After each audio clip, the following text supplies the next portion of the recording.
उर्दू ज़बान की चौथी किताब में मैंने पिछली वीडियो में सबक नंबर 57 तक पढ़ा चुका। आज की वीडियो में इंशाल्लाह सबक नंबर 58 पढ़ेंगे। तो चलिए शुरू करते हैं। बिस्मिल्लाहिर्रहमानिर्रहीम। क़नाअत।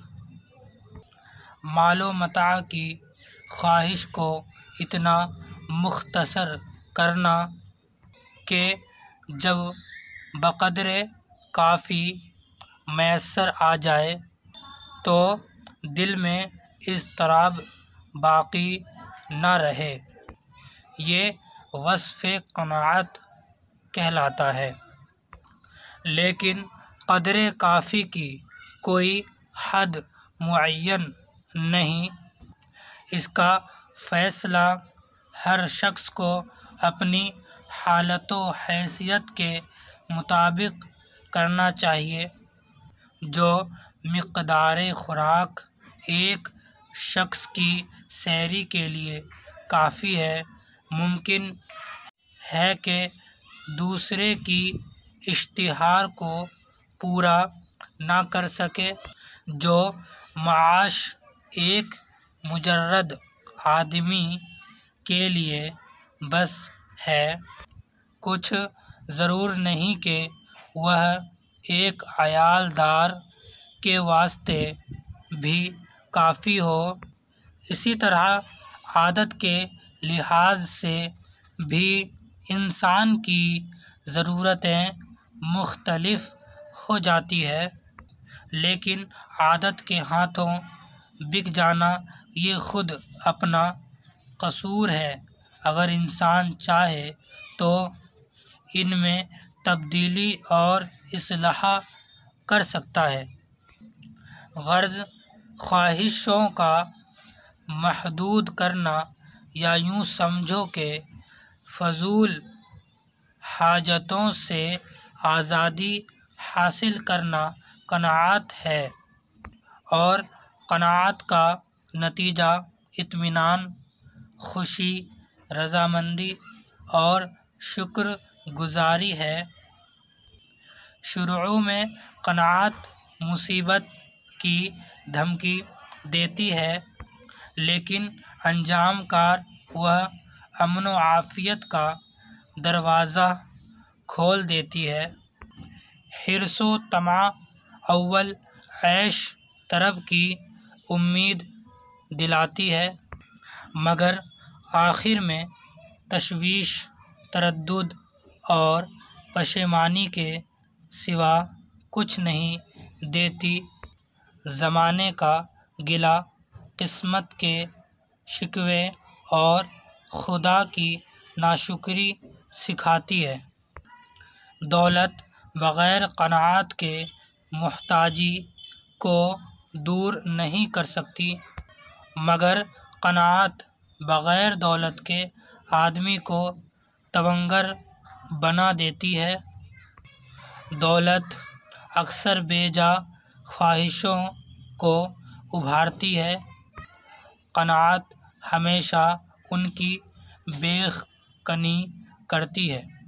बेख़कनी, ये एक लफ्ज़ है, बेख़कनी करती है। दोबारा से देखो, क़नाअत हमेशा उनकी बेख़कनी करती है। बस क़नाअत को जो गंजे दौलत से तशबीह देते हैं, तो ये कोई शायराना ख़याल नहीं बल्कि वाक़ई बात है। ख़बरदार, तुम अपनी हालत का मुकाबला ज़्यादा खुशहाल आदमियों की हालत से ना किया करो। यही मुकाबला तुम्हारे दिल में लोभ लालच की आग को भड़काता है। तुमको मुनासिब है कि हमेशा आपसे कमतर लोगों के हाल पर नज़र करो, ताकि तुम्हारे दिल में क़नाअत पैदा हो। काहिली और क़नाअत में ज़ाहिरन मुशाबिहत मालूम होती है, लेकिन गौर और तमीज़ करने से इनका तफावुत साफ आया हो जाता है। क़नाअत वाजिबी कोशिशों से कभी नहीं रुकती और नारवा ख्वाहिशों के पास नहीं भटकती। काहिली वाजिबी मेहनत व मशक्क़त से जी चुराती, नाजायज़ रग़बतें पैदा करती, ये करती लिखा हुआ है, ठीक है। ख़यालात को पस्त और हिम्मत को सुस्त बना देती है। अभी माना पढ़ेंगे। मता का मतलब है माल व दौलत। मुजर्रद का मतलब है तन्हा या अकेला। तरब का मतलब है खुशी। तवांगर का मतलब है मालदार। तशवीश का मतलब है परेशान। लेखकनी का मतलब है जड़ उखाड़ना या नुकसान पहुंचाना, विनाश करना, ठीक है। शेरी का मतलब है पेट भरना या जी भरना। महदूद का मतलब है मुक़य्यद। अब इसका मतलब तो मुक़य्यद है, लेकिन मुक़य्यद का मतलब है क़ैद किया हुआ, ठीक है, या घिरा हुआ। समझिए इसका मतलब, क़ैद किया हुआ या घिरा हुआ, आसान लफ्ज़ों में। तफावुत का मतलब है फ़र्क या फासला। नारवा का मतलब है नाजायज़ या गलत। आप यहाँ तक याद कर लेंगे सबक नंबर 58 तक, ठीक है। अगले सबक में सबक नंबर 59 और सबक नंबर 60। आगे के सबक में बस ये 3 सबक बाकी है, ठीक है। 58 वो 59 और 60 और 61।